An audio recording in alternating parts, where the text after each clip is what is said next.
Muito bem, amigos, vamos lá. Vamos dar parte capítulo 1, parte 2. Vocês viram agora, acompanharam a leitura do livro. Assim, eu vou dar um depoimento pessoal, né? Eu acho que o grande problema que a gente vem vivendo ao longo do tempo, aqui no nosso dia a dia terreno, é justamente esse véu que cobre as nossas consciências em relação ao plano extrafísico. A Cidade dos Espíritos, para mim, tem uma analogia muito grande com o nosso lar, porque, salvo engano, foi em 1942 a publicação do livro Nosso Lar, psicografia do Chico Xavier, descortinando o mundo extrafísico, né? E aí nós nos deparamos com uma atualização desse cenário, até pela própria evolução do mundo extrafísico.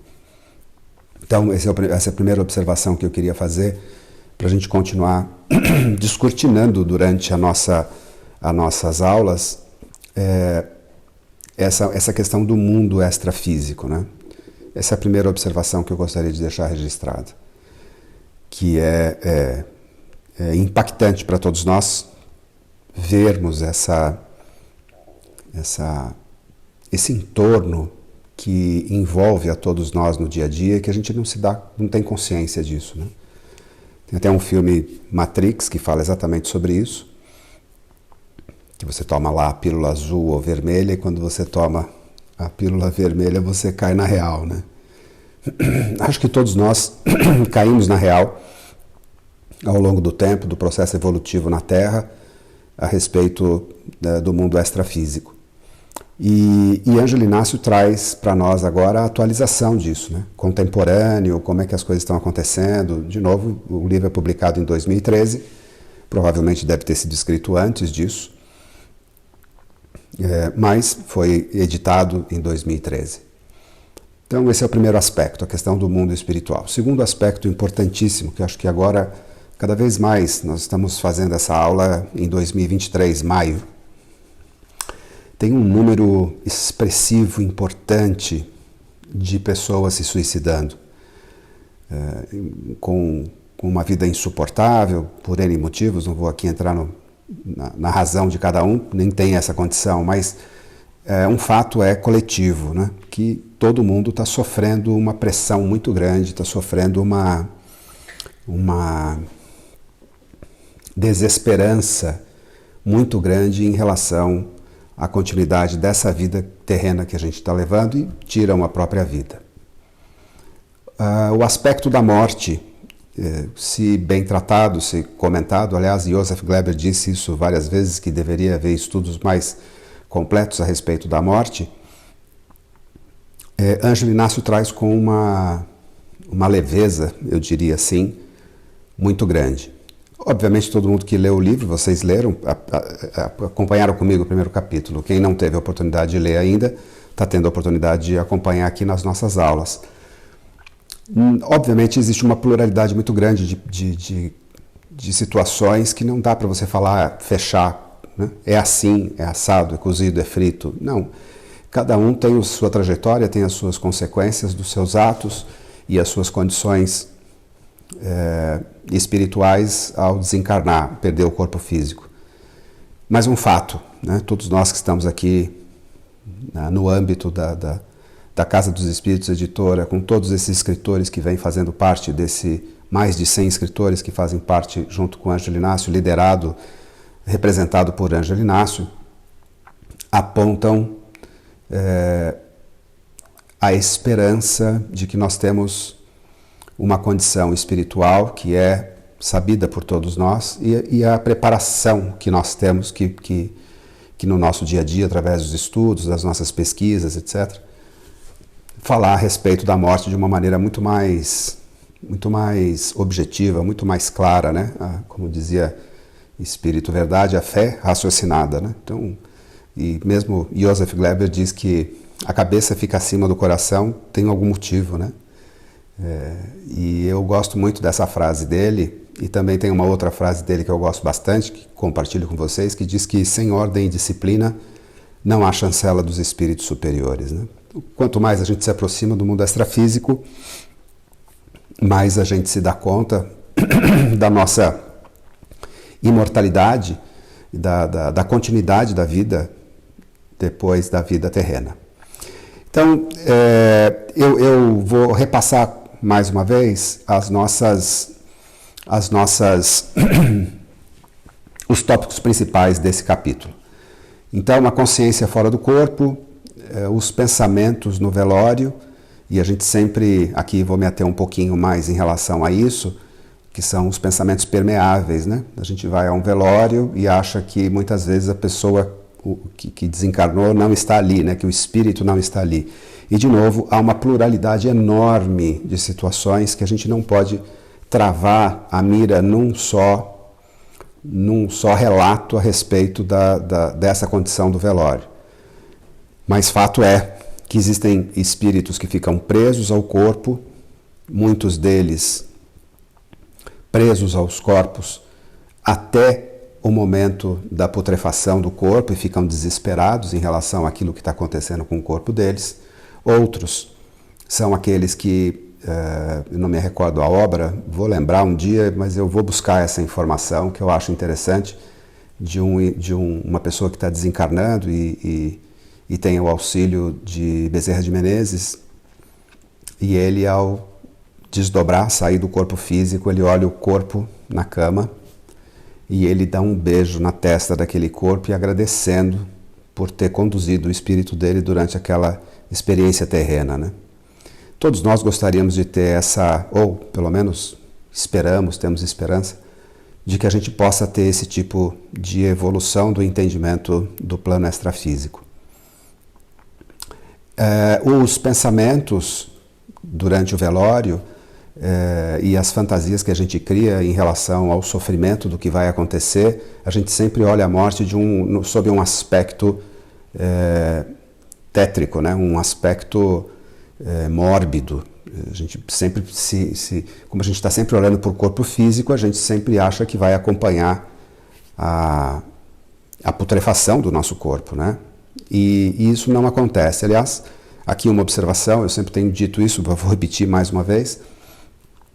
Existe uma imensidão de espíritos trabalhando no mundo extrafísico para o momento do desencarne. Nos hospitais, nos acidentes, nas mortes naturais em casa. O desligamento do espírito do corpo físico é um processo complexo, assim como é também o processo complexo do encarne, né? Mas, do ponto de vista do corpo físico, como diz Pai João de Aruanda, a gente precisa aprender a desaprender. E isso é muito difícil.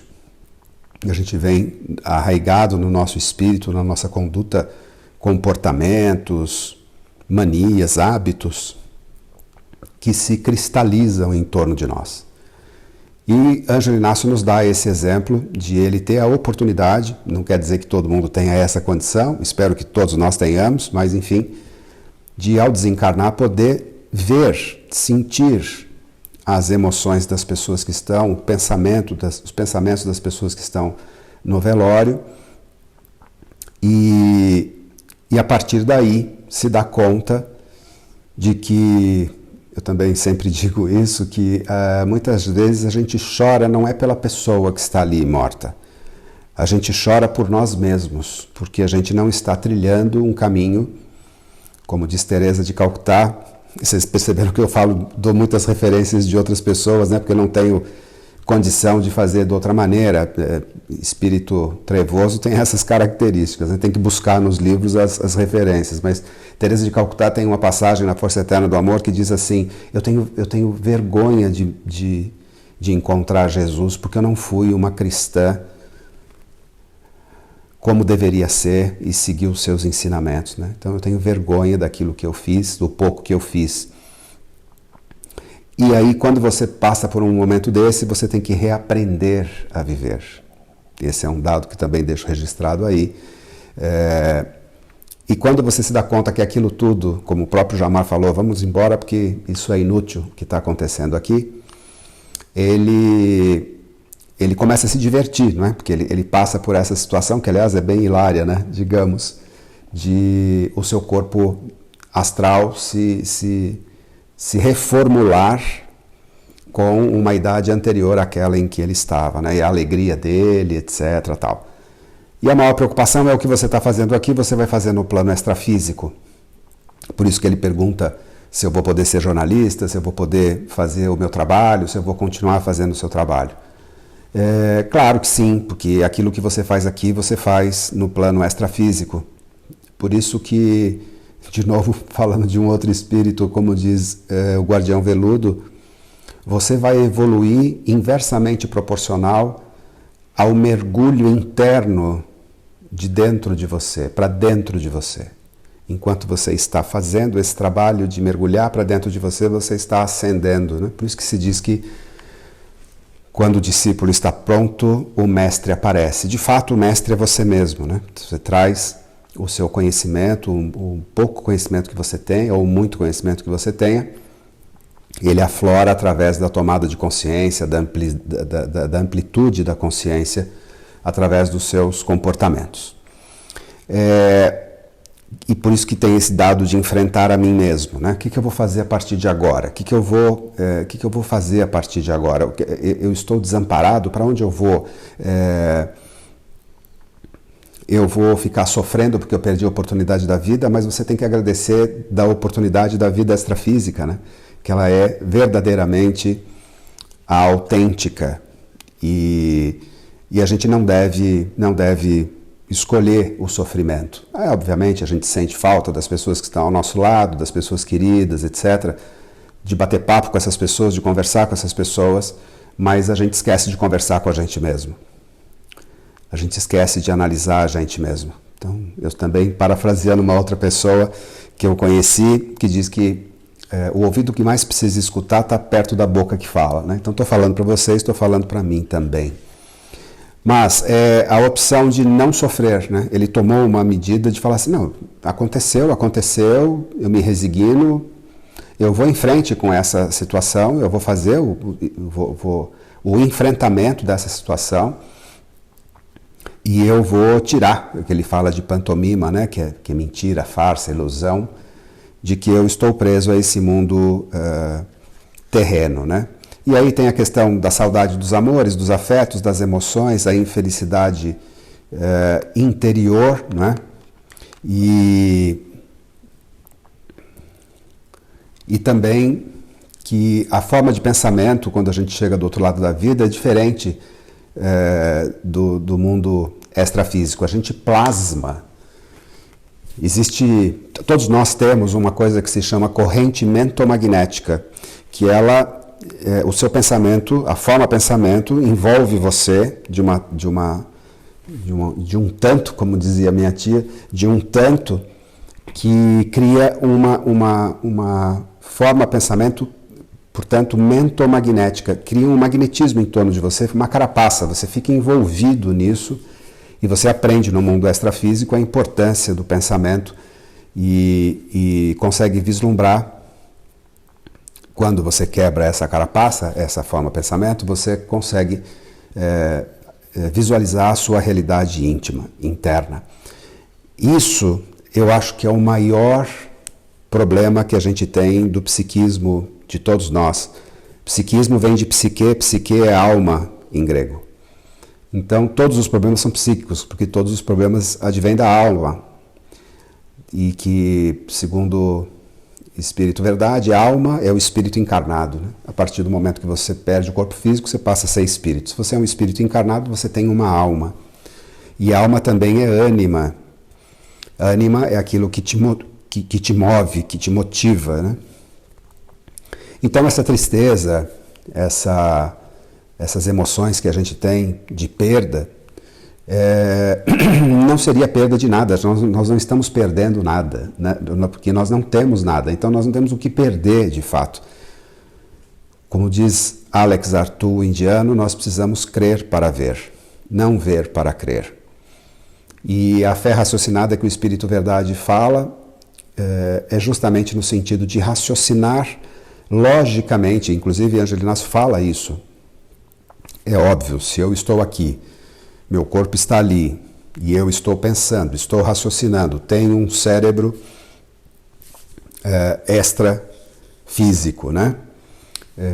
Ele chama de civilização extracerebral, civilização extrafísica, civilização extracorpórea.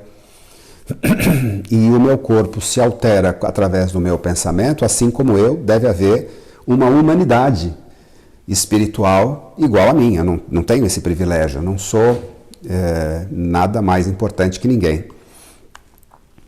E que a morte passa a ser, então, um elixir da vida eterna. Ele menciona isso. Por que é um elixir da vida eterna? Porque a gente tem as oportunidades da nossa encarnação de fazer aquilo que a gente tem condição de fazer. Às vezes é pouco, às vezes é muito, não importa, mas você está fazendo alguma coisa, você está aqui justamente para fazer o seu processo evolutivo através das suas experiências. Mas a maior experiência, ou a mais importante experiência, está dentro de você. É achar dentro de você as alternativas para ter uma vida melhor, mais próspera, mais feliz, mais evoluída, mais ética. O Vanderlei de Oliveira tem um livro, acho que é Laços de Ternura, se não estou equivocado, que tem a tribuna da verdade, né? E um determinado espírito vai se reunir,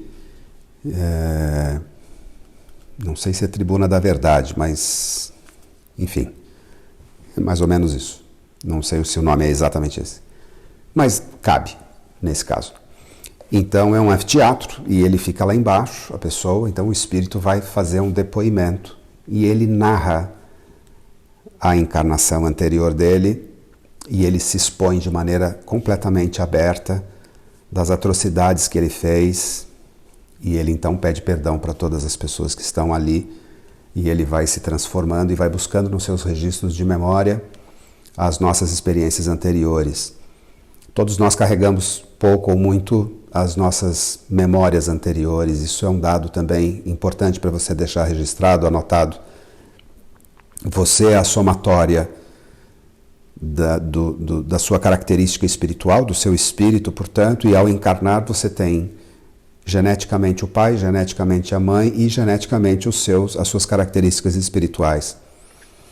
E então, quanto mais a gente se aprofunda internamente, medita, analisa, estuda, mais a gente se conhece e isso você passa a conhecer as pessoas de uma maneira diferente. Muito bem, você vai continuar estudando, você vai continuar trabalhando, você vai continuar escrevendo, a imortalidade é isso mesmo. Existe uma realidade da vida extrafísica. Também Charles Webster Leadbeater tem uma frase que eu gosto muito, ele tem um livro que ele escreve, aliás, o Leadbeater tem livros pequenos, né, interessantes, mas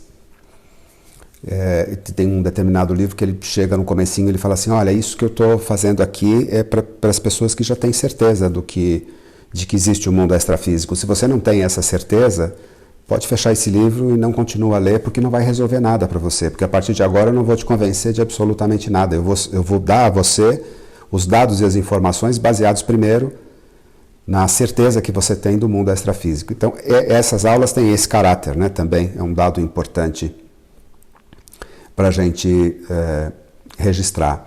Outra coisa que também fala sobre o poder do pensamento, mas sobretudo o poder da vontade, né? A consciência da imortalidade. Então a vontade, ela impulsiona, né? Você nota pessoas que têm uma encarnação significativa e não por conveniência, como diz Jordan Peterson, você nota que essas pessoas têm entusiasmo, elas fazem as coisas com entusiasmo. Entusiasmo, a etimologia é de Tel. Tel é Deus, Deus dentro de você, Deus te movendo. O entusiasmo é Deus te movendo, né? Como dizia Paulo, evangelista, eu já não vivo em mim, o Cristo vive em mim, né? Então é importante a gente registrar isso. Nós começamos também a falar, ele começa a falar sobre a descrição do Jamar, né? Como é que Jamar, ele descreve como Jamar é fisicamente, o que para nós é muito bom, para a gente ter uma visualização, salvo aqueles que conhecem Jamar pessoalmente, se lembram da fisionomia dele, Mas nós, pobres mortais que não temos acesso a isso, é importante entender a característica do corpo extrafísico de Jamar, essa jovialidade, máximo 30, 35 anos, que ele comenta na obra, é importante também deixar registrado. Continuando aqui,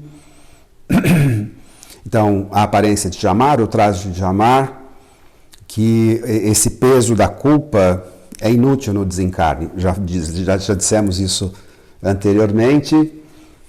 As equipes de desencarne, que eu também já comentei, essas irradiações magnéticas que são oriundas do corpo espiritual, corpo astral de Jamar, denunciando efetivamente o seu padrão vibratório, porque ele é um ser que tem características de trabalhar numa esfera de guardião superior, então obviamente ele emana naturalmente uma vibração, irradia uma vibração magnética muito forte, que dá a impressão de ser asas, né? Porque ele vai aumentando o seu campo áurico, isso dá uma sensação de ser um anjo ou qualquer coisa que o valha, mas são as irradiações do corpo dele. A espada, assim como o cajado de Pai João, a espada é um equipamento ultra sofisticado que causa um rasgo dimensional. Mais para frente a gente vai ver sobre isso, que esse rasgo dimensional, ele cria uma brecha no universo, né? E isso é fantástico, é uma coisa que a gente vê muito em ficção, mas que a gente comprova que existe, obviamente, pautado por espíritos que têm capacidade de fazer um rasgo dimensional, né? Obviamente não preciso dizer aqui da característica dele, né? Também uma outra característica importante é a questão da telepatia, né? De ler os pensamentos. Assim como Ângelo Inácio conseguia ler os pensamentos das pessoas que estavam no velório, Jamar e outros espíritos, e dependendo do padrão vibratório, ele consegue ler a sua mente, consegue ler o seu pensamento, porque ele cria em torno do seu campo mental características de luminosidade, de radiações magnéticas, de toxicidade ou leveza dos seus pensamentos, dessas formas pensamento, e isso é absolutamente fantástico, né? Ele sonha, Ângelo Inácio, num lugar que não tem ditaduras, não tem ditadores, não tem bandeiras hostis, não tem fronteiras hostis, e quando ele chega no Mar da Serenidade, que ele vê então, quando ele tem aquele sono agradável, né? Aqui uma parênteses um pouco mais longo, mas o sono agradável a que ele se refere é interessante porque é um sono, minha avó falava que é o sono da morte, né? Todos nós, quando dormimos, morremos efetivamente, falei isso na aula anterior, mas só para deixar claro, né, que o ato de morrer é o desdobrar o espírito do corpo físico. Quando você desdobra de maneira definitiva, é a mesma característica do sono, né? E ele chega lá no Mar da Serenidade, vê os golfinhos, vê os elementais, que também é uma outra coisa fantástica, né? Os elementais ali se mostrando para ele de uma forma maravilhosa, né? Quer dizer, ele poder enxergar os elementais. É uma outra realidade também que nós não estamos acostumados. Nós não sabemos o poder das ervas, nós não entendemos os poderes das ervas, dos elementais da água, do fogo, da terra e do ar, mas ele é recheado de elementais, espíritos da natureza, que são fantásticos, inclusive, que fazem um trabalho importantíssimo. Tanto é verdade que os elementais superiores são responsáveis pela formação atômica dos corpos. E é uma coisa que pouco se estuda também em relação a isso. Também é uma outra coisa que tem a ver com a enfermidade, né? Então, quando você vai contrário ao fluxo divino, você vai causando, danificando a atuação dos elementais na coesão molecular. E isso causa as enfermidades, né? A natureza sideral, que o mundo extrafísico tem uma característica de uma natureza muito complementar não é o termo, muito acima, suplanta muito aquilo que nós temos aqui no planeta Terra, que já é absurdamente maravilhoso e divino. Você imagina então no plano extrafísico como é o seu comportamento, como é que é vislumbrar isso. Eu brinco dizendo que quando eu desencarnar, uma das coisas que eu gostaria, se me for permitido, se eu tiver condições, né? Se eu não for para minha casa, minha vida, no plano extrafísico, que também tá bom, se for minha casa, minha vida tá ótimo, vamos tocar a vida. É poder ir para as bibliotecas e ver os livros originais. Eu imagino o prazer que você tenha de ler um livro original e não uma cópia, um rascunho das obras que foram publicadas aqui na Terra. Muito bem. O acolhimento de Pai João de Aruanda. Aqui eu queria fazer uma observação também interessante, não sei se vocês notaram no livro, que Pai João, quando recepciona, coloca a mão no ombro dele.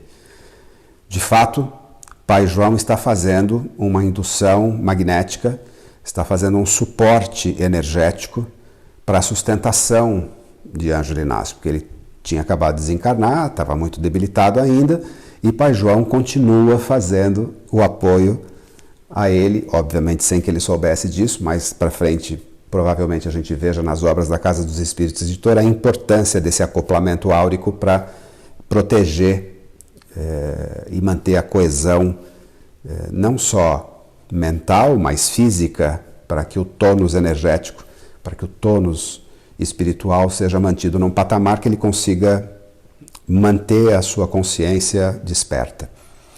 Uma coisa que chama bastante atenção, o ambiente em Aruanda, a questão da primeira vez que se fala do colegiado, de maneira a dizer que Pai João pertence ao colegiado, e falando das coisas maravilhosas das etnias, né?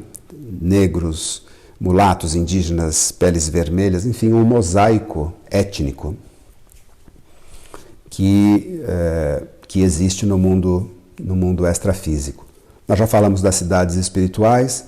Nós estamos falando que muitas dessas cidades têm características bastante marcadas, bastante fortes, são especialistas, muitas dessas cidades, que têm as suas características de atuação de maneira absolutamente clara, né, nítida, objetiva, sem margem de dúvida. Então não importa qual é a sua característica espiritual, não importa qual é a sua trajetória espiritual, há de haver um local que se adapte mais às suas características, ou seja, você é atraído para locais que estão ligados à sua característica espiritual. Muitas vezes a gente quer uma coisa e a gente tem outra, em função da nossa digital que a gente coloca ali e abre a determinada porta. Nos Monstros S.A., da Pixar, um desenho infantil que de fato tem uma mensagem profunda, muito interessante, tem a questão das portas. Cada porta abre para uma determinada situação. Cada porta tem um mecanismo de abertura, tem uma fechadura.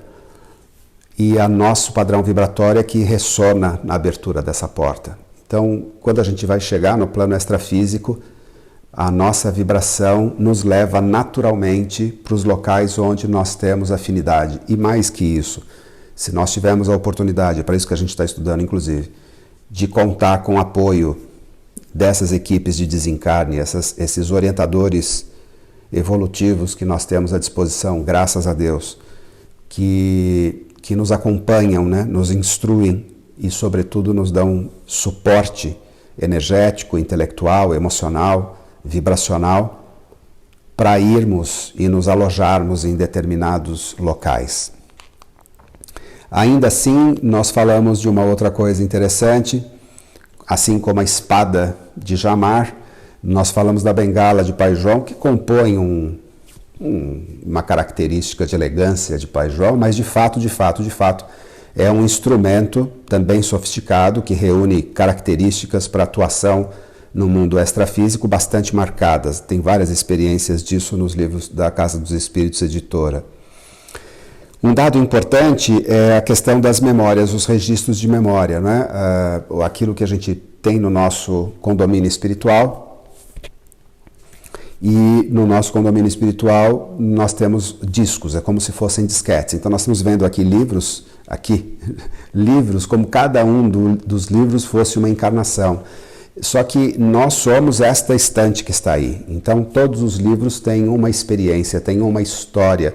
E você consegue acessar os registros de memória e muitas vezes você faz uma coisa que você não tinha nem noção que sabia, mas você faz naturalmente, sem nenhum tipo de problema, dúvida, enfim.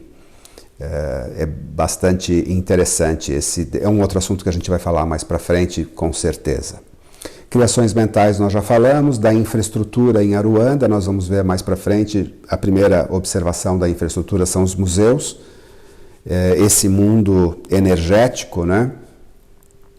Essa infraestrutura da cidade, falando então dos museus, falando dos hotéis. Eu até brinco dizendo que a gente tem aí a questão da... Eu não vou perder emprego, porque eu trabalho em hotelaria, tem um monte de hotéis, então estou dentro.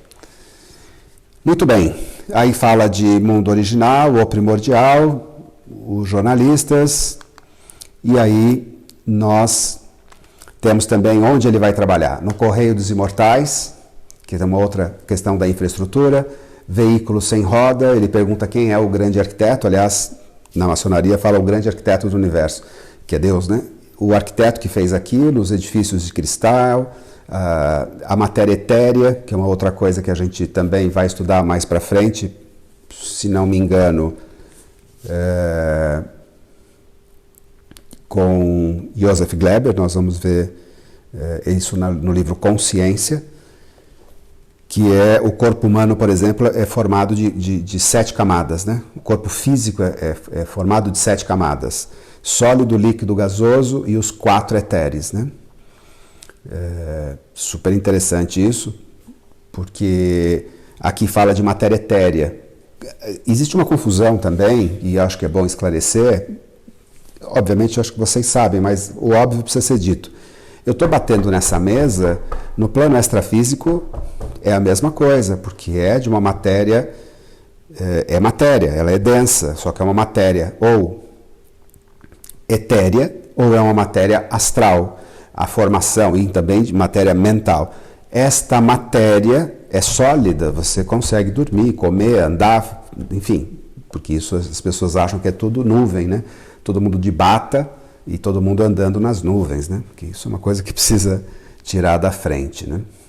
Alta tecnologia disse que no plano extrafísico os espíritos dizem, estão há mais de 500 anos à frente em termos tecnológicos, que o computador quântico já foi eliminado, já não está mais sendo usado, que é uma coisa ultrapassada. Imagine a gente com esse equipamento que a gente tem aqui, que coisa interessante.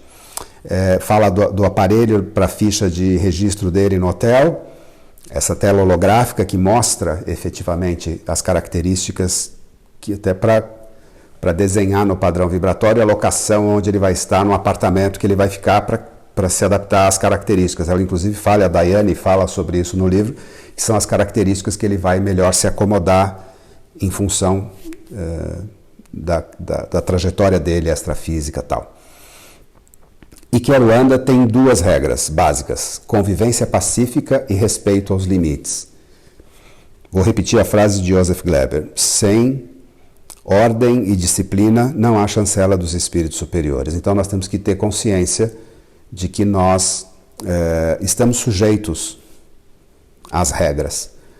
E até tem uma teoria bastante interessante, principalmente em filosofia, que diz o seguinte: se você pode tudo, você é um prisioneiro. Você é prisioneiro dos seus instintos.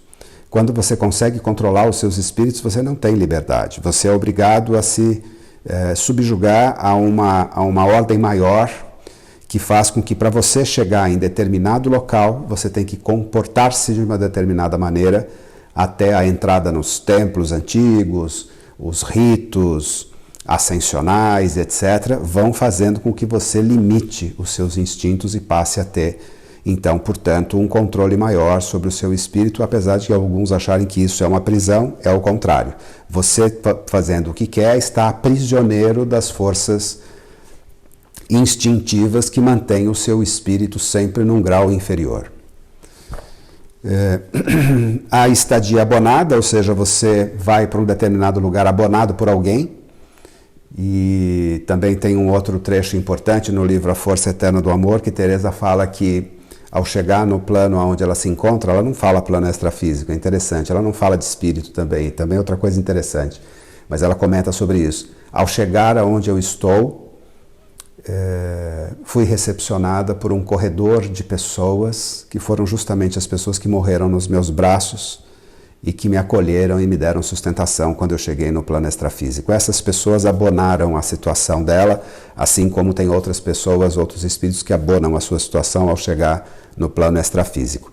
De novo, aquele velho ditado, me diga com quem tu andas e eu direi quem tu és. Né? Então, também tem uma prima minha que fala que o urubu não voa com beija-flor. Então, se você quer, cuidado com as suas companhias. Né? A questão do estado energético e emocional, essa mistura, essa mescla que vai acontecendo nesse momento que você tem. Imagine, vou dar aqui um exemplo prático. Vamos imaginar que você ficou enfermo durante muito tempo. E aí, vou dar um outro exemplo, talvez até melhor do que isso. Eu não sei se vocês já passaram por essa experiência, mas existe, ela é assim. Muitos já devem ter passado. Quando a gente fica brincando muito tempo na piscina, muito tempo dentro da água, o seu corpo fica leve. Você se sente leve, você não sofre o peso da gravidade, a água ajuda a eliminar o peso da gravidade. Quando você sai da piscina e você dá o primeiro, segundo, terceiro passo, você sente o peso da gravidade, o peso do seu corpo físico. Isso é um exemplo do que eu quero dizer, que quando você chega ao plano extrafísico, você fica liberto, você fica leve, você fica sem o peso do corpo físico, que é muito difícil de sustentar. Então, esse estado energético e emocional faz com que você tenha que se adaptar a essa nova realidade. E se adaptar a essa nova realidade significa perceber-se nesta realidade. E como diz Pai João de Aruanda, a gente precisa aprender a desaprender. Aí a gente vai ter que aprender um outro modus vivendi, vai ter que aprender uma outra maneira de encarar o plano extrafísico. E é fascinante esse aprendizado, né, sob o meu ponto de vista. E ele termina de uma forma poética, o capítulo 1, falando da cidade dos espíritos, a cidade das estrelas. Vou repetir mais uma vez, que eu acho que é importante deixar registrado. Não importa para onde você vai quando você desencarnar. O que importa é quem você é e quem você será no plano extrafísico. Isso é o que importa, porque a esperança que nós temos é porque Deus vive dentro de nós, o Cristo planetário vive dentro de nós.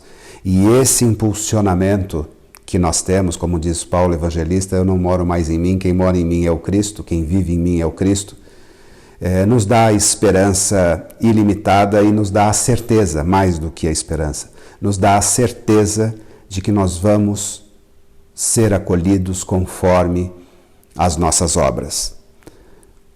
Há tempo de você fazer o trabalho que precisa ser feito, não com a humanidade, não é que eu estou dizendo que isso é ruim, não é isso, não é questão da caridade, etc., não é nesse aspecto, não é no aspecto egocêntrico que eu quero comentar. É no aspecto que, se você não olhar para dentro de você, se você não se preparar para essa passagem que vai acontecer, me escute, querendo você ou não, o sol vai se pôr, querendo você ou não, você vai desencarnar, querendo você ou não, você vai enfrentar essa situação, assim como eu vou enfrentar essa situação. A certeza da presença do Cristo no momento em que você ora, no momento em que você medita, no momento em que você conecta com o seu espírito, essa é a verdadeira religião. Religião vem de religar, e religar você ao seu eu superior. E o seu eu superior está a todo momento te dando o caminho das pedras, a todo momento ele está te orientando. Por isso que a nossa tela mental tem que estar limpa. Toda vez que você quiser ou tiver uma angústia, uma tristeza, uma depressão ou qualquer coisa que o valha, recorra à prece, recorra à meditação, fale em voz alta, ore em voz alta, converse com você em voz alta. Desde pequeno eu tenho uma sensação de que eu nunca estou sozinho. Nesse momento que eu estou falando com vocês, eu estou em casa sozinho. Minha mulher foi trabalhar, eu estou em casa sozinho. E eu estou aqui acompanhado de muitos espíritos que estão ao meu lado nesse momento. Você está me escutando e eu estou sentindo os espíritos que estão aqui ao meu lado. Muitos deles estão assistindo através de um veículo de divulgação, que a gente não é internet, são telas enormes, são levadas para várias escolas em várias cidades espirituais. Você que está me escutando, o espírito que está me escutando, que sabe do que eu estou falando, da certeza da presença de Deus dentro de nós, de Cristo dentro de nós, que governa esse planeta, esse sistema solar, isso te dá a certeza de que você nunca está sozinho.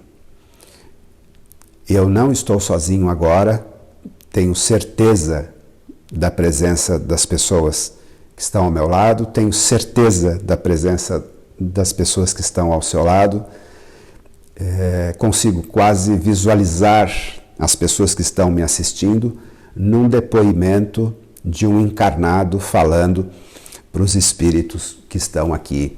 E eu tenho a certeza da presença dos espíritos aqui comigo, assim como eu tenho certeza da presença dos espíritos aí com você. Então, tenha fé, e a fé não tem nada a ver com religião, a fé tem a ver na certeza da presença do Cristo planetário ao seu lado, dos espíritos que estão aqui, e sempre faça uma oração se você estiver num momento de desespero, de tristeza, de agonia, que você vai receber o bálsamo e o auxílio dos espíritos superiores. Obrigado pela sua presença, obrigado por mais uma aula. Vamos para a aula 3. Um abraço.